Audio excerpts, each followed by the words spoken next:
Louvado seja Deus, bendito é o nome de Jesus, e para todos sempre Ele seja louvado. Queremos nesta oportunidade, mais uma vez aqui, nós estamos começando bem mais cedo, e vamos, e nessa oportunidade, vamos aqui entrar ao vivo no Instagram.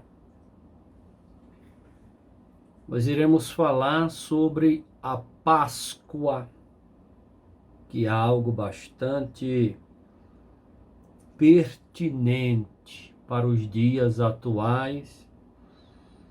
A Páscoa, de onde surgiu os coelhos, de onde surgiu os ovos de chocolate, de onde surgiu tudo isso que hoje substitui o verdadeiro protagonista da Páscoa, que é Jesus.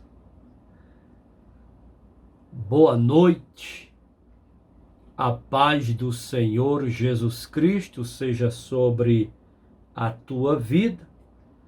E nós estamos aqui começando um pouco mais cedo para dar tempo terminar o assunto, que é um assunto muito interessante, a Páscoa. A Páscoa, ela é uma festa que inseriram nela objetos e coisas pagãs. E aqui às vezes os crentes ficam sem saber o porquê, o significado, a história, como foi. Eu não quero me ater aos significados pagãos. Há muitas lendas e história, mas eu quero aqui falar sobre a verdadeira Páscoa bíblica, que é o que nos interessa, sabermos verdadeiramente o que é a Páscoa. A Páscoa, ela é comemorada de uma maneira tão embaraçada, com tantas simbologias pagãs, que nós não sabemos quem é o protagonista, nem o personagem principal da festa da Páscoa. É isso que iremos explicar. Elisângela Gouveia, paz do Senhor, boa noite, saúde para você e toda a sua família. A live, ela é para começar às 21 horas. Eu quero começar mais cedo para a gente começar a estudar a palavra de Deus. Queremos dar bem-vindo a todos em o nome de Jesus. Nós sabemos biblicamente que a morte visitou o Egito e em uma noite de pavor, todos os filhos, vale ressaltar isso, todos os filhos e animais primogênitos morreram. Isso está registrado em Êxodo, Pentateuco. Você lendo lá, você vai conhecer a história da morte dos primogênitos, tanto primogênitos humanos, como primogênitos dos animais, morreram todos. A morte não alcançou os hebreus. Eles foram preservados pelo Senhor, o Deus de Abraão, de Isaque e de Jacó. Os hebreus ali estavam morando, residindo, no bairro de Gozém, lá no Egito. Os hebreus não morreram na praga dos primogênitos, 10ª e última praga do Egito, no Egito. Mas os egípcios, seus primogênitos, animais e filhos, morreram. O anjo da morte passou ali e levou a todos. O grandioso livramento de Deus aos primogênitos dos hebreus na terra de Gozém, no bairro de Gozém, lá no Egito, tanto animais como pessoas, primogênitos dos hebreus, foram poupados, livrados da morte pelo Deus de Abraão, de Isaque e de Jacó. E a partir daí, esse livramento começou a celebração da Páscoa para os hebreus. Por isso que o nome Páscoa significa passagem. Então, o Salvador, o Senhor Jesus Cristo, tornou-se a nossa Páscoa para os dias atuais, para os cristãos, que através do memorial da Santa Ceia, celebramos sua morte, ressurreição, até que ele venha. Então, o que substitui ou substituiu a Páscoa dos tempos passados? A Santa Ceia, celebrada pelos cristãos todos os meses, até que ele venha. Queremos dar bem-vindo ao nosso amado irmão Auriberto Feitosa. Paz do Senhor, boa noite, saúde, irmão Auriberto, para o Senhor e toda a sua família. Então, é disso que iremos falar. Por que a Páscoa tem coelhos?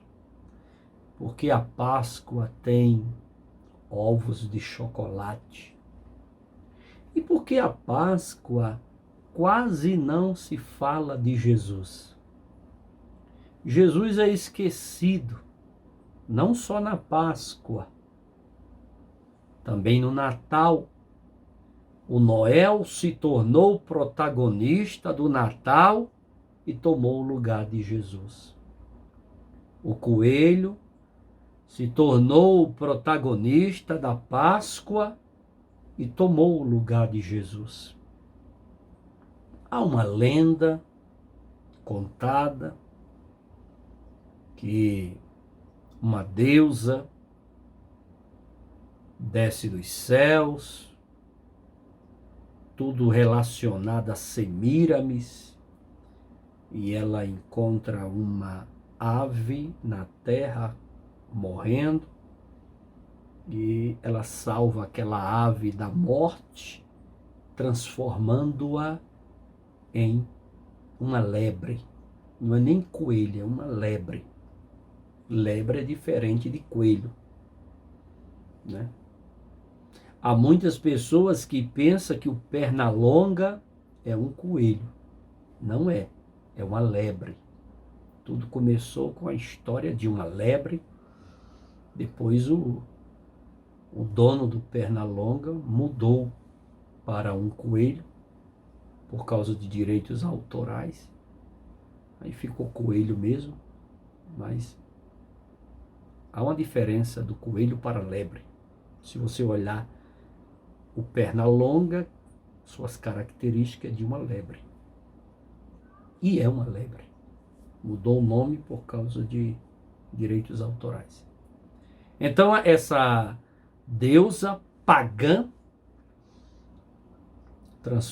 salva essa ave da morte e transforma numa lebre. E daí vem essa idolatria pagã, que coelho, ovos, era uma ave que estava morrendo, ela transformou bruxaria em uma lebre e ficou a lebre com os ovos coloridos daquela ave. Existe até uma tradição pagã de ovos coloridos serem entregue a crianças na época da Páscoa. E desses ovos coloridos, ovos de galinha mesmo colorido, de qualquer ave, surgiu aí os ovos de chocolate e a coisa foi aprimorando, o capitalismo foi tomando conta e foi dando certo. E aí virou isso que está hoje. Páscoa é coelho, é ovos de chocolate e tal. Não estou aqui condenando você, nem julgando você por comer um ovo de chocolate ou comprar um coelho. Você precisa, na realidade, saber o significado verdadeiro da Páscoa. Isso é o que é importante. Esses elementos são invenções, acréscimos, criações, paganismo. O significado verdadeiro da Páscoa é o Cordeiro que tira o pecado do mundo.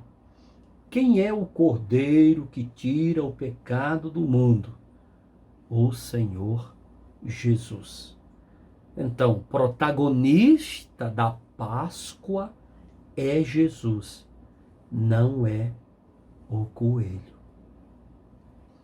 Então, a 10ª praga foi a mais terrível de todas para os egípcios. Você sabe que teve várias pragas ali no Egito para Faraó liberar o povo para caminhar a desejada Canaã. E a 10ª praga foi a mais terrível de todas para os egípcios, pois em virtude do endurecimento do coração de Faraó, os mensageiros da morte visitaram a terra e, como diz o salmista, lançou contra eles o furor da sua ira. Coleta, indignação e calamidade, legião de anjos portadores de males. Está lá no Salmo de número 78 e o versículo 49. Moisés inicialmente ouviu a palavra de Deus e foi ao palácio a fim de entregar a mensagem profética do Senhor. Como profeta de Yahvé, revelou a Faraó que ele pagaria um preço por ter causado tantos danos ao povo de Deus. Todos os primogênitos do Egito seriam mortos. Isso porque, para aquela cultura, os primogênitos eram considerados sagrados, até mesmo entre os hebreus. Não podemos deixar de destacar que o outro faraó quis exterminar os filhos dos hebreus e por isso Deus estava através dessa praga vingando a morte dos filhos do seu povo. Eu não sei se vocês conhecem a história bíblica de Hebreus, mas vamos dar uma retrospectiva aqui para o nascimento de Moisés. Quando Moisés nasceu, o cenário e o pano de fundo histórico do Egito era uma coisa tenebrosa. Sabemos que José foi vendido pelos seus irmãos, né, por 20 moedas de prata, 10 a menos do que Jesus, aos mercadores ismaelitas. E ali José vai para o Egito, cai na casa de Potifar, é preso, depois Faraó chama ele tira a barba.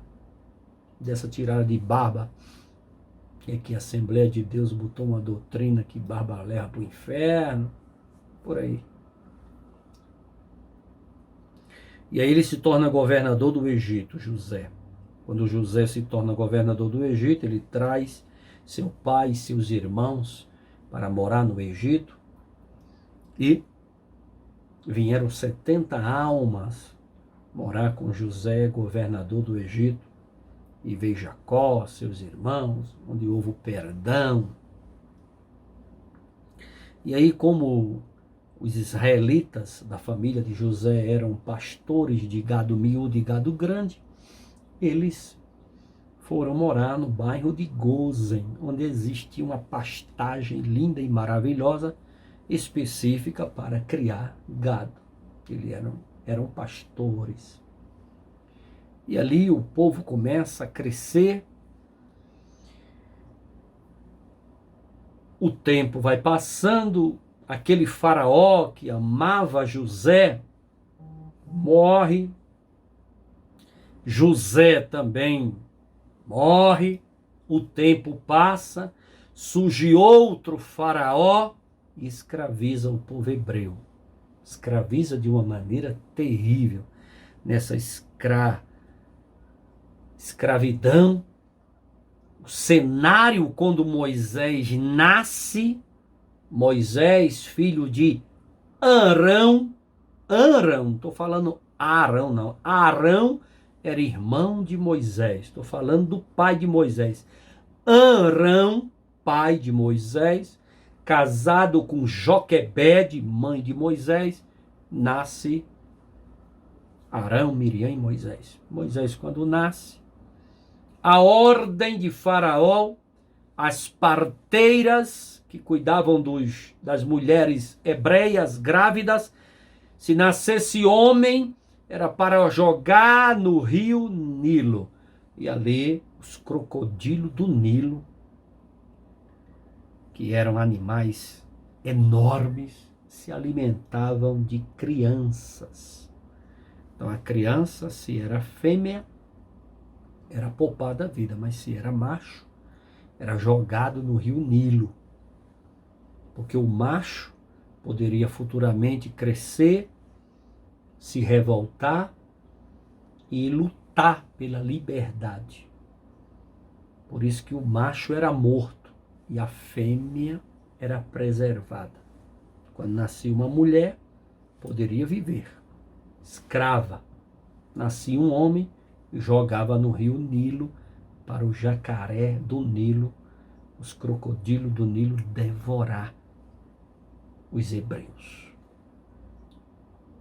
E devorou muitos. Você lendo a história de Moisés, você vai ver que Joquebede coloca ali o menino numa arca de junco, no rio Nilo. Miriam fica de longe vigiando.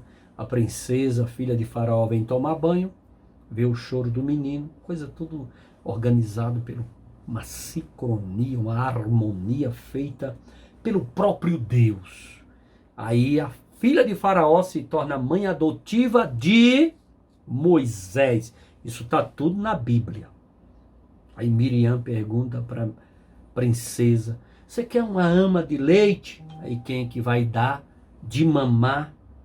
É a própria mãe de Moisés.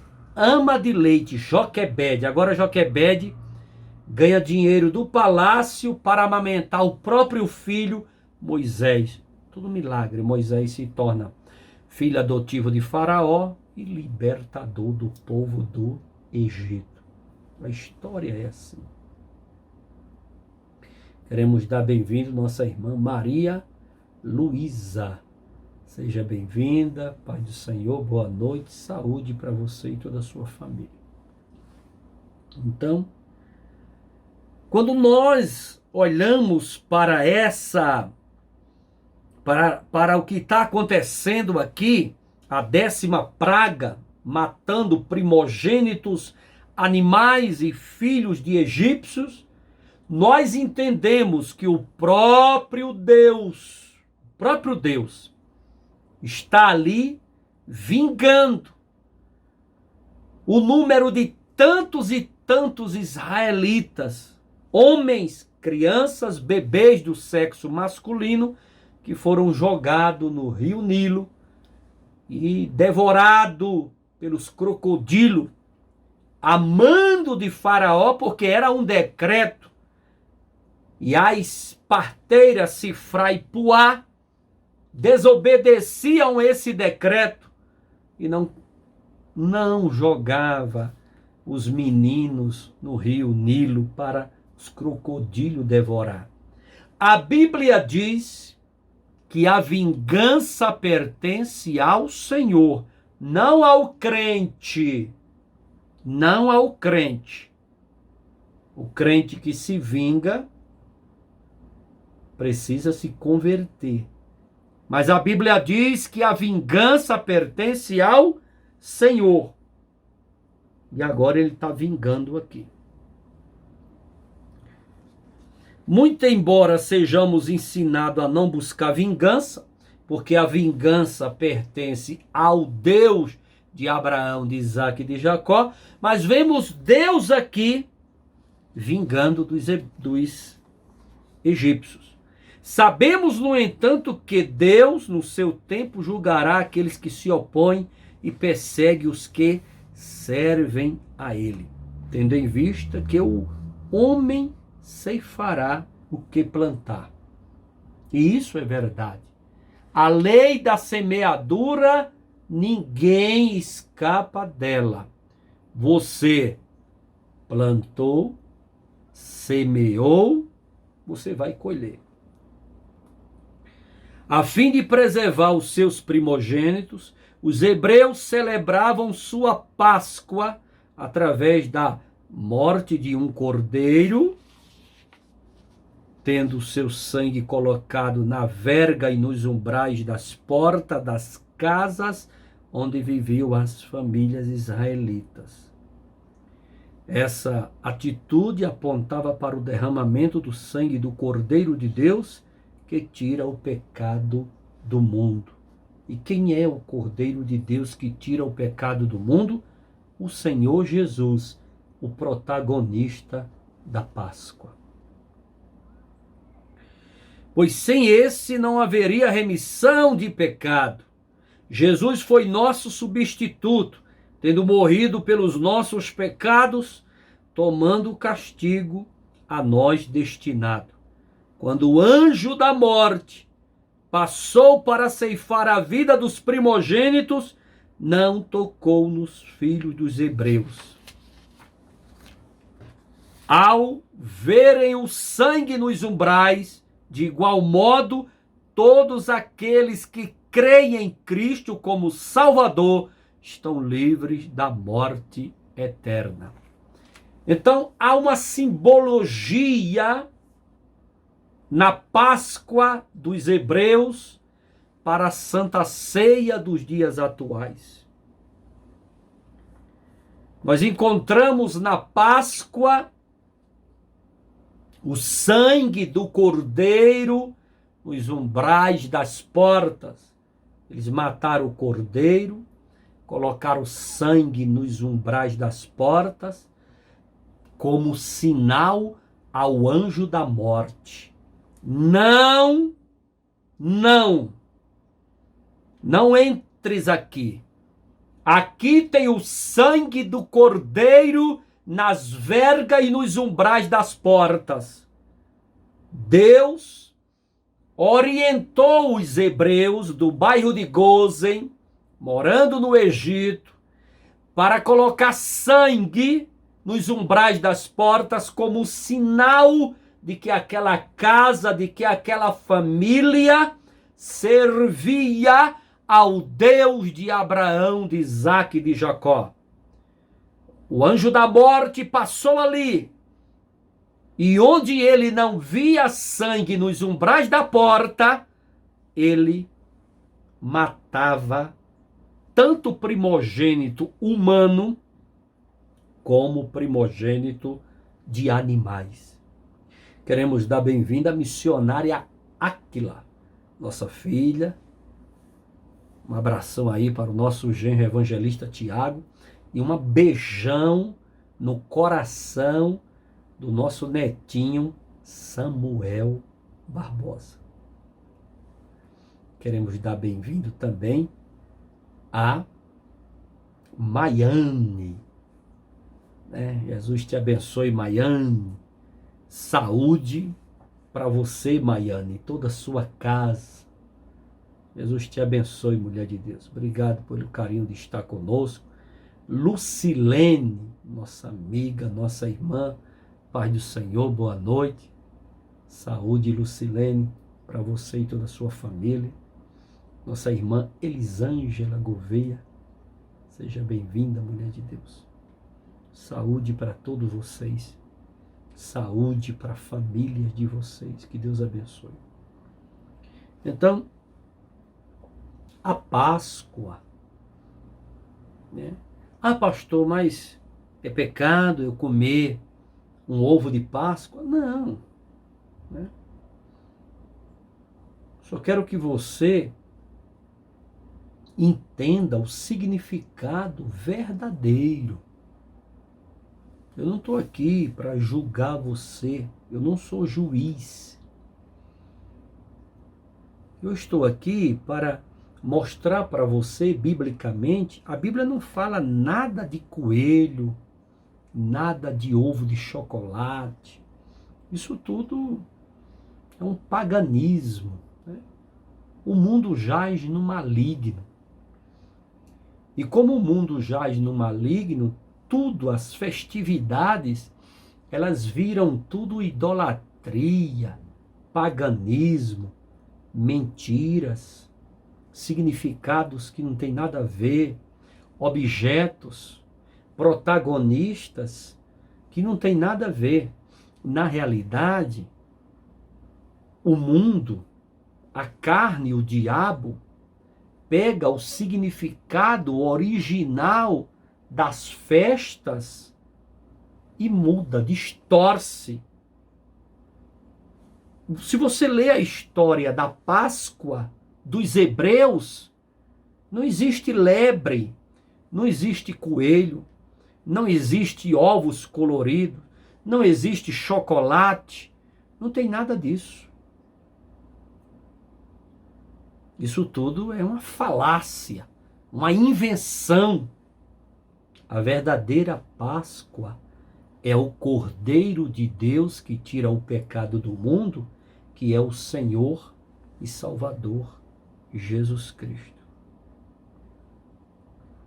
Irmão Milton Vilela, paz do Senhor, boa noite, seja bem-vindo.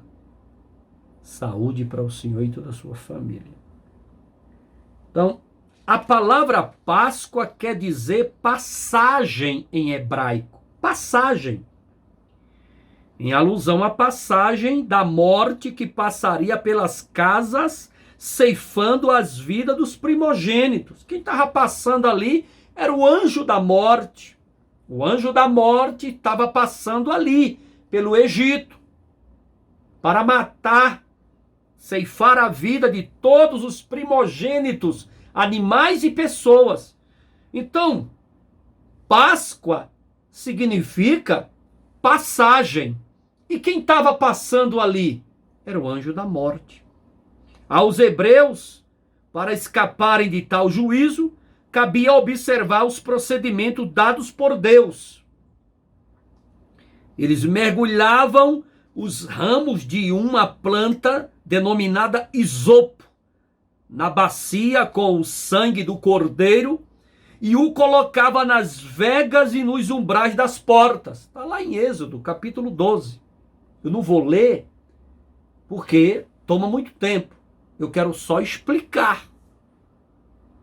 Então essa plantinha, lá no Nordeste, a gente varre muito o quintal, que em Brasília chama quintal, mas lá no Nordeste chama de terreiro.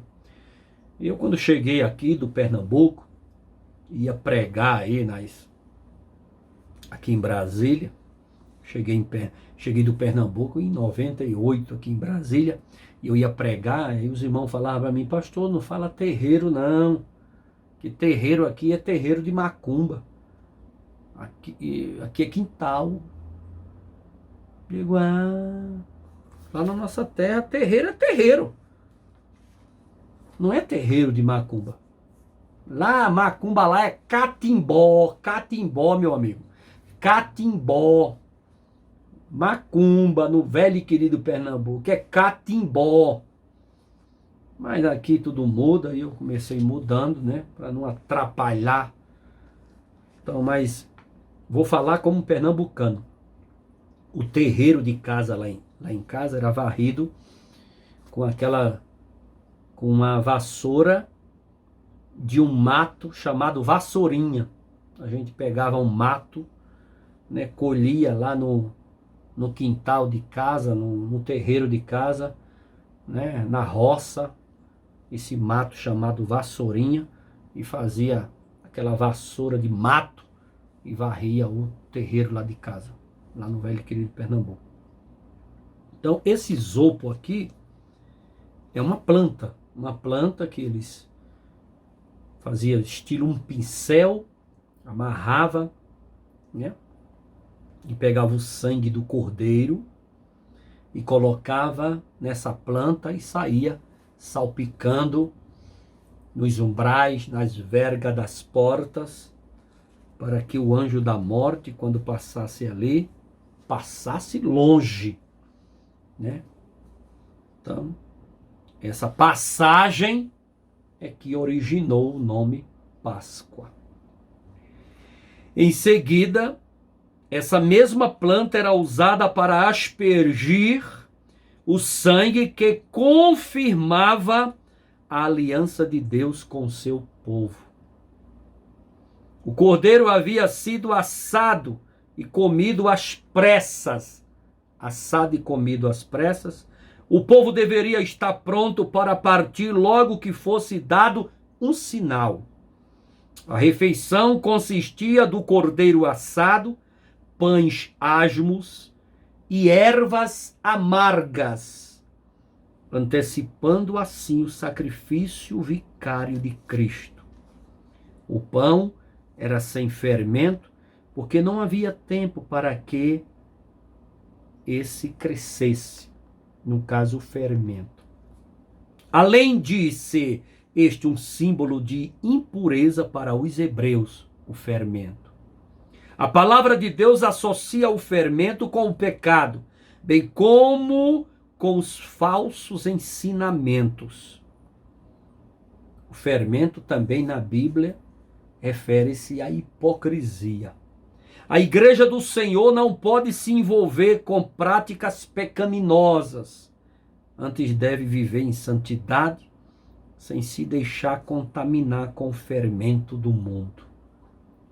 Outro procedimento foi usado. Qualquer carne que sobrasse da festa deveria ser queimada. Aquele cordeiro era especial. Não deveria ser tratado como uma alimentação normal. Aquela refeição foi preparada para a família. E quando você olha a história da Páscoa, Deus sempre está lembrando da família.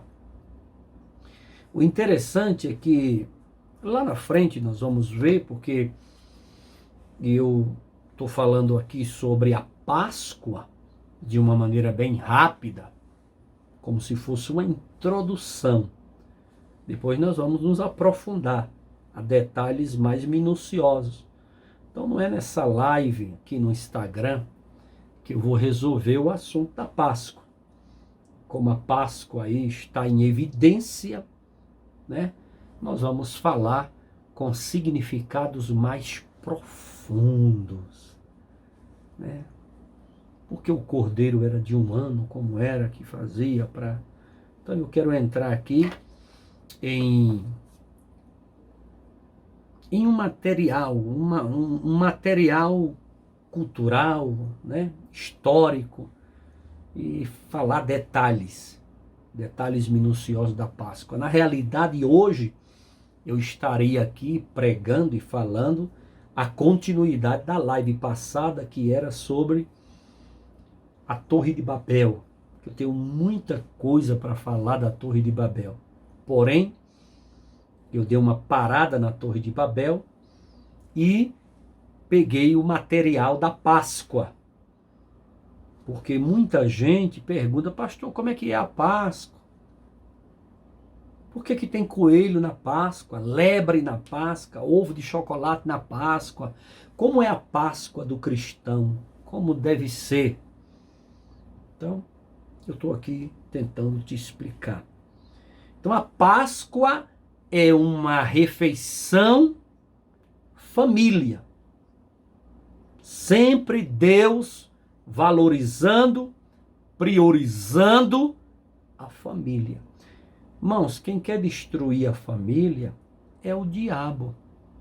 Os princípios da família, quem quer sujar é Satanás. A família é uma instituição divina, o casamento, instituição divina, família. É algo que tem que ser preservado. A família, desde Gênesis a Apocalipse, você vai encontrar a Bíblia valorizando, incentivando, preservando, orientando a família. Então, na Páscoa, você vê aqui que é uma refeição preparada exclusivamente para a família. Isso mostra que Deus atenta para a proteção dos lares. Deus sempre, sempre, sempre, em sua palavra, na doutrina, nos ensinamentos, sempre Deus está na proteção dos lares. A igreja como um todo é uma família espiritual, que se une para lembrar a morte e ressurreição do Cordeiro de Deus.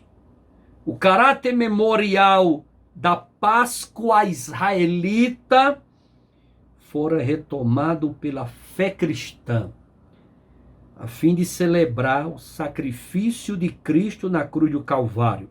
A Páscoa israelita era celebrada em nome do Senhor, recordando o cumprimento das suas promessas. Na noite da Páscoa, se cumpriram as promessas dadas por Deus a Abraão, muitos séculos antes. De fato, nenhuma só palavra falhou de todas as suas boas promessas, feitas por intermédio de Moisés, seu servo. As promessas de Deus não falham, por isso estamos certos que passarão céus e a terra, mas as suas palavras não haverão de passar. Lucas 21:33. As festividades brasileiras, elas são tomadas, eu não sei se os irmãos percebem isso, mas elas são tomadas por bruxarias, misticismo, magia. Quase não se fala em Jesus. Você vê que a mídia, ela apresenta a Páscoa de uma maneira que muita gente não sabe. Jesus tem a ver o que com a Páscoa?